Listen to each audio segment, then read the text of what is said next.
E aí, povo de Deus, tudo bem com vocês? Sejam bem-vindos ao meu canal. Para quem não me conhece, eu sou a Nathalie e nesse canal a gente vem estudando o livro de Provérbios. Então, eu queria te convidar para a gente fazer a leitura do capítulo 27, 28 e 29 comigo. Vamos lá! E diz assim: Não se gabe do dia de amanhã, porque você não sabe o que ele trará à luz. Deixe que outros o louvem, e não a sua própria boca. Um estranho e não você mesmo. Pesada é a pedra, e a areia também, mas a ira do insensato é mais pesada do que as duas. Cruel é o furor, e impetuosa é a ira. Mas quem pode resistir à inveja? Melhor é a repreensão franca do que o amor encoberto. Leais são as feridas feitas pelo que ama, porém os beijos de quem odeia são enganosos. Quem está farto pisa o favo de mel, mas para o faminto até o amargo é doce. Como a ave que vagueia longe do seu ninho, assim é quem anda vagueando longe do seu lar. Como o óleo e o perfume alegram o coração, assim o amigo encontra doçura no conselho cordial. Não abandone o seu amigo, nem o amigo do seu pai. Não vá para a casa do seu irmão no dia da adversidade. Mais vale o vizinho perto do que o irmão longe. Meu filho, seja sábio e alegre o meu coração, para que eu saiba responder àqueles que me afrontam. Prudente vê o mal e se esconde, mas os ingênuos seguem em frente e sofrem as consequências. Que se tome a roupa daquele que fica por fiador de um estranho, que ela sirva de penhor quando ele se obriga por mulher estranha. Se alguém bendiz o seu vizinho em alta voz logo de manhã, a sua bênção soará como maldição. A goteira contínua num dia chuvoso e a esposa briguenta são semelhantes.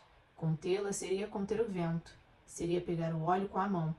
O ferro se afia com ferro, e uma pessoa pela presença do seu próximo. Quem cuida da figueira comerá do seu fruto, e o que trata bem o seu senhor será honrado. Como a água reflete o rosto, assim o coração reflete o que a pessoa é. O mundo dos mortos e o abismo nunca se fartam, e os olhos do ser humano nunca se satisfazem. Como o crisol prova a prata e o ferro... Como o crisol prova a prata e o forno prova o ouro, assim o homem é provado pelos elogios que recebe. Mesmo que você moesse o insensato, como se soca o cereal num pilão, a tolice não se afastaria dele. Procure conhecer o estado das suas ovelhas e cuide dos seus rebanhos, porque as riquezas não duram para sempre, nem a coroa de geração em geração. Quando o feno for removido, aparecerem os renovos e se recolher o capim dos montes.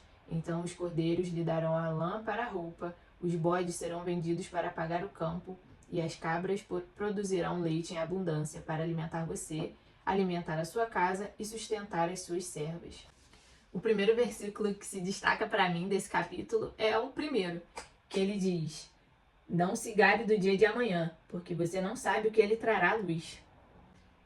Lá em Tiago 4, 14 e 15, ele fala que nós não sabemos sobre o dia de amanhã. E também orienta a gente a falar: se Deus permitir, eu farei isso ou aquilo. Tiago nos ensina também que a vida é muito breve. Nós não sabemos o que pode nos acontecer. Não podemos ter essa autoconfiança e como se a gente soubesse o que vai acontecer daqui a alguns segundos da nossa vida. Precisamos ter essa humildade de falar: se Deus quiser, farei isso ou aquilo. No versículo 6 de Provérbios, ele fala da importância de ter pessoas na nossa vida que vão nos falar a verdade. Em um mundo que a gente tem várias distrações e várias vozes querendo a nossa atenção, nós precisamos focar em ter as pessoas certas na nossa vida. Claro que todas as pessoas querem ter amor e aceitação, mas procurar validação das pessoas, isso é um caminho que Deus não quer pra gente.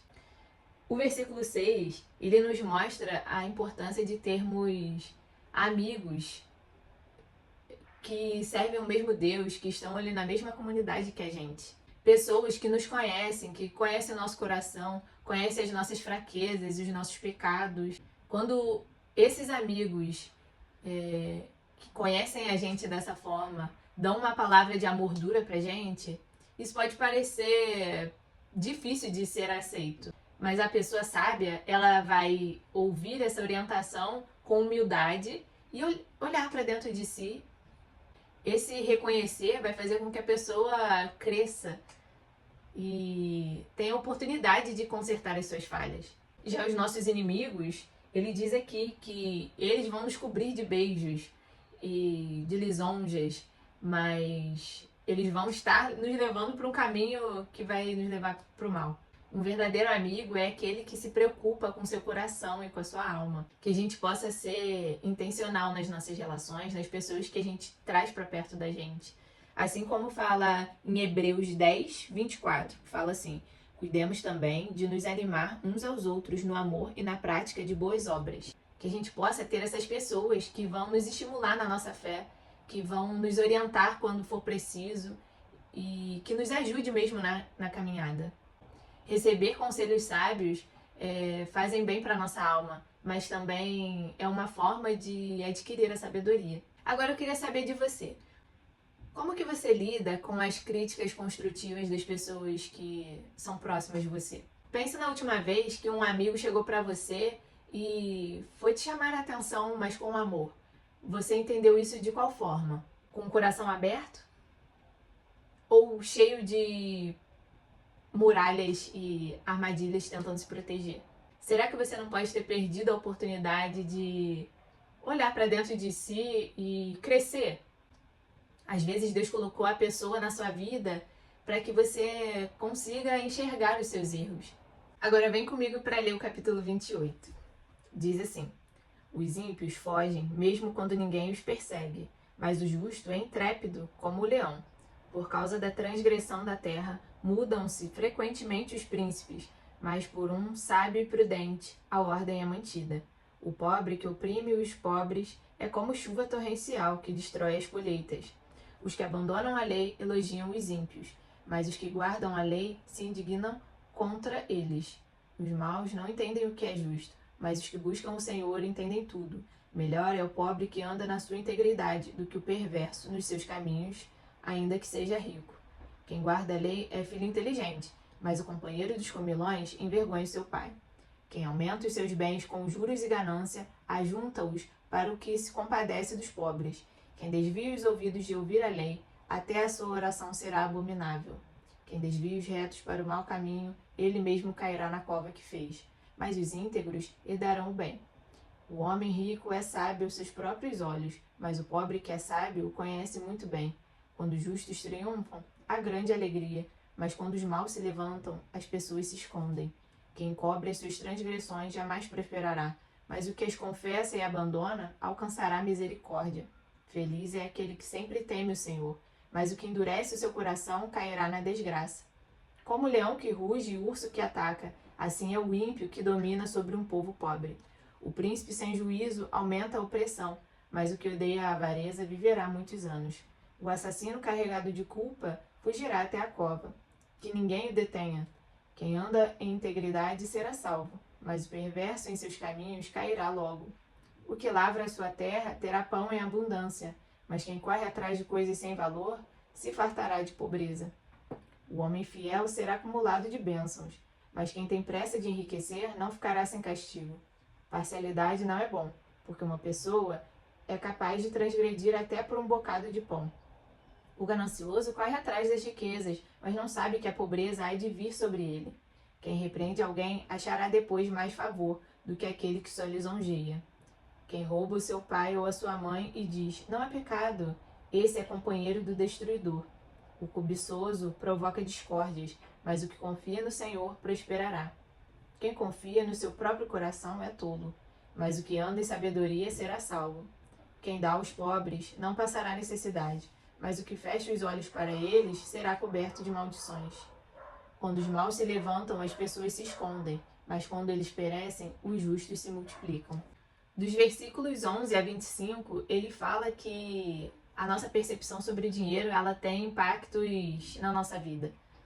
Ele fala que a ganância espalha conflitos, enquanto a generosidade espalha amizade. Como que nós podemos ser pessoas menos gananciosas e mais generosas? Somente pelo poder do Evangelho.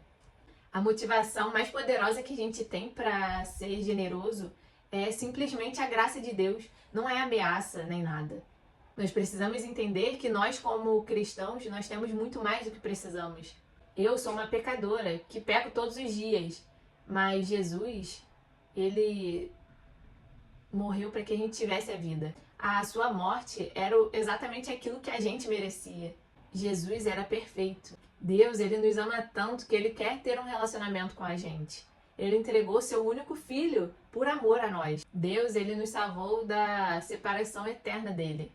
Mesmo que nesse mundo a vida pode parecer difícil, nós estamos num mundo caído e que é cheio de sofrimentos, a gente tem essa esperança de que ele vai estar conosco. Nós podemos nos relacionar com ele agora, nesse momento. Os frutos do Espírito Santo nos dá alegria, amor, paciência, tantas coisas boas. E como que nós podemos imaginar e não sermos generosos? Já que ele tem sido tão generoso com a gente.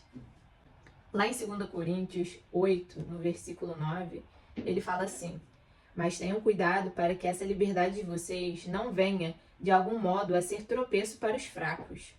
Agora me fala, como que essa sua compreensão da graça e da generosidade de Deus influenciou a sua vida nas suas atitudes em relação ao dinheiro e outras coisas? Existe alguma situação na sua vida que Deus te desafiou a ser menos ganancioso e deixar transparecer mais a generosidade na sua vida? E por último, mas não menos importante, a leitura do capítulo 29. E diz assim: quem teme em rejeitar a repreensão será destruído de repente sem que haja remédio. Quando justos se multiplicam, o povo se alegra. Quando o ímpio domina, então o povo lamenta. Quem ama a sabedoria alegra o seu pai, mas o companheiro de prostitutas desperdiça os bens. O rei justo traz estabilidade ao país, mas o amigo de impostos o leva à ruína. Quem lisonjeia o seu próximo está armando uma rede para os seus pés. Na transgressão do homem mau há uma armadilha, mas o justo canta e se alegra. O justo se interessa pelo direito dos pobres, mas o ímpio não se importa com isso. Os zombadores alvoroçam a cidade, mas os sábios acalmam os ânimos. Se o sábio discute com o insensato, quer este se enfureça, quer se ria, não haverá descanso. Os homens sanguinários odeiam o íntegro, mas os retos procuram o seu bem. O tolo derrama toda a sua ira, mas o sábio se domina e a reprime. Se um governador dá atenção a palavras mentirosas, todos os seus servos virão a ser perversos. O pobre e o seu opressor têm algo em comum. É o Senhor quem dá luz aos olhos de ambos. O rei que julga os pobres segundo a verdade firmará o seu trono para sempre. A vara e a disciplina dão sabedoria, mas a criança entregue a si mesma envergonha a sua mãe. Quando os ímpios se multiplicam, multiplicam-se as transgressões, mas os justos verão a ruína deles. Corrija o seu filho, e você terá descanso. Ele será um prazer para a sua alma. Não havendo profecia, o povo se corrompe, mas o que guarda a lei, esse é feliz. O servo não se emendará com palavras, porque mesmo que entenda, não obedecerá. Você viu alguém que é precipitado no falar? Há mais esperança para um tolo do que para ele. Se alguém mimar o escravo desde a infância, por fim ele vai querer ser filho. A pessoa colérica provoca discórdias, e quem facilmente fica irado multiplica as transgressões. O orgulho do ser humano o abaterá, mas o humilde de espírito obterá a honra. Quem tem parte com um ladrão odeia a própria alma. Mesmo ouvindo a maldição, permanece calado. Quem tem medo dos outros cai numa armadilha, mas o que confia no Senhor está seguro. Muitos buscam o favor daquele que governa, mas a justiça do Senhor vem para todos. Para os justos, a pessoa iníqua é abominação, e o reto em seu caminho é abominação ao ímpio. Eu queria destacar com vocês o versículo 25, que diz assim: quem tem medo dos outros cai numa armadilha, mas o que confia no Senhor está seguro. O que isso quer dizer, gente? Tem gente que teme mais as pessoas do que a Deus. E isso acaba levando a gente a, às vezes, comprometer a nossa fé, a nossa visão sobre o mundo, os nossos valores. E a gente acaba sendo influenciado por pressão das pessoas que nos cercam. Essa necessidade que a gente tem de agradar as pessoas, de ser aceito. Às vezes, em muitos momentos, nós deveríamos falar não, quanto nós estamos dizendo sim. Tudo por medo, por ansiedade que acaba sendo gerada em nós. Isso só acontece porque nós tiramos o foco de Jesus e colocamos no lugar errado, que são as pessoas. Esse peso é um peso que nós não fomos feitos para carregar. Isso é algo que precisamos colocar aos pés de Jesus e colocar essa necessidade que a gente tem de agradar as pessoas e de ser aceito. Precisamos entender que Deus está no controle do que as pessoas pensam sobre a gente. Paulo, lá em Gálatas, no capítulo 1, no versículo 10, ele fala assim: por acaso eu procuro agora o favor das pessoas ou o favor de Deus?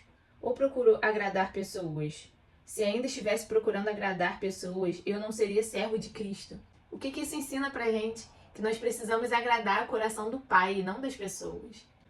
Agradar as pessoas não vai ajudar a gente a amar mais os outros.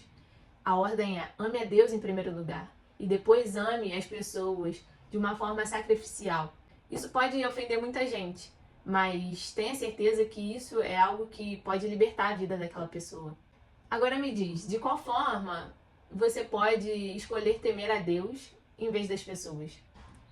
Exerça isso na sua vida e você vai ver grandes mudanças. Muito obrigada por terem assistido até aqui. Se você gostou desse vídeo, se inscreva aqui no meu canal, curta e compartilhe com seus amigos. Um beijo, até o próximo vídeo. Tchau, tchau.